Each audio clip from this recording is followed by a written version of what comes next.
Okay, so when you're planning your estate, and we all should be focusing on this because we know there's two things guaranteed in life: death and taxes. And at some point, death is going to happen. And when death happens, taxes also happen. So not a great circumstance if it's not very well planned out. So a couple of things that you need to consider when you're planning your estate. One is, what are your assets going to be like when you ultimately pass away?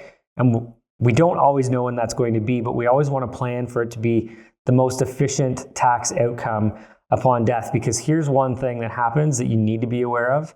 When you die, all of your assets are deemed to be sold at fair market value. Now, if you're married, all of your assets transfer over to your spouse tax-free, but when your spouse dies, all of those assets are deemed to be sold. So items like your home, any investments you have, the value of your business, RRSPs, any type of investments you have, whatever it is, are deemed to be sold at fair market value. So what happens? Massive tax consequences. So one of the areas that people get hit with a lot of tax on is on their RRSPs. So RRSPs, if people have been accumulating them and essentially investing in RRSPs for years, they pass away, those RRSPs or the value of those RRSPs all come into tax or are taxable on the date of death. This is a major liability in many instances. Another circumstance that you have to be aware of is any property that's not your principal residence, such as a cottage or an investment property. So all of those are deemed to be sold the day you die. Even if you didn't get paid for them and you still own them or your estate owns them, they're deemed to be sold. So for example, if I have $1 million cottage and I want my kids to have the cottage, but I never transfer it to them, I never really deal with it. If I die, my kids would have to pay tax on that cottage, which maybe has equity in it, maybe it doesn't. So let's say, for example, I bought it in 1975.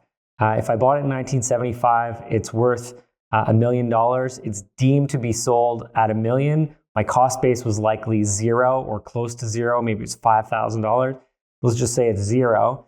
$1 million of capital gain that's included, I would pay tax at the highest rate of 25%, which would be $250,000. Now, I die, no proceeds on the sale of this house. It's now caught up in an estate, but my estate owes $250,000 of tax, and my kids don't have the money for it.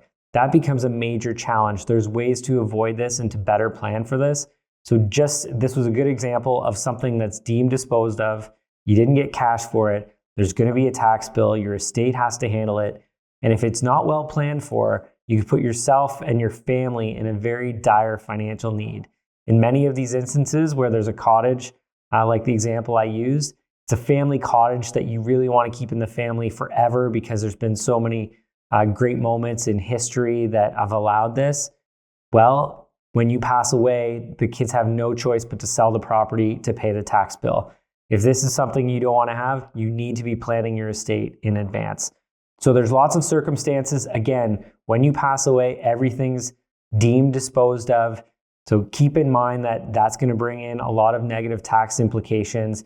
If we plan for it appropriately, we can avoid these and other estate tax, like a probate, for example, if we do it properly. So if you want to avoid any sort of negative estate-related or death-related tax consequences, make sure that you're planning for these items upfront to avoid any tax catastrophes. If you need help, feel free to reach out to our team. We're happy to support you.